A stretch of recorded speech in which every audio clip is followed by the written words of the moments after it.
as a leader ፋውንደሩ በተለይ ፋውንደሩ የዚህ ሐሳብ አመንጪ አንድም ሊሆን ይችላል ሁለትም ሶስትም ሊሆን ይችላል የነሱ ትልቁ ሮል ይሄ ነው ይሄንን ክፍተት አይቶ ስፖት አድርጎ on the right place on the right time ጊዜ ጠብቆ ማለት ነው አድሬስ ማድረግ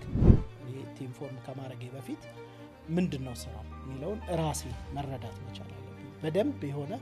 ዲፕ ዳይቭ የሆነ ኢንሳይት አንደርስታንዲንግ ሊኖረኝ ይገባል ያ የሚነግርህ የስቲቭ ጆብስ ንግግር ከንግግሩ ባለፈኮ ስታርት ስሞል የሚልህ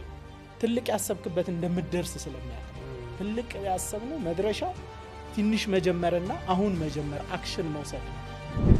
ሰውነትን የረሳን እንሄድና ሰዎችን እኛም ከሰውነት ወጣ ብለን ወደ በማሽን አስተሳሰብ ውስጥ ለምሳሌ ኮምፒውተር ላይ ቁጭ ብለን የሆነ ነገር ጠይቀን ወይ የሆነ ኤአይ ወዲያው ሲመልስልን የሆነ የሚሰጠን የሚያረካ መልስ ይኖራል ያንን የመጠበቅ ነገር ሰዎችን ልክ እንደ ኤአይ የማየት ነገር ይመጣል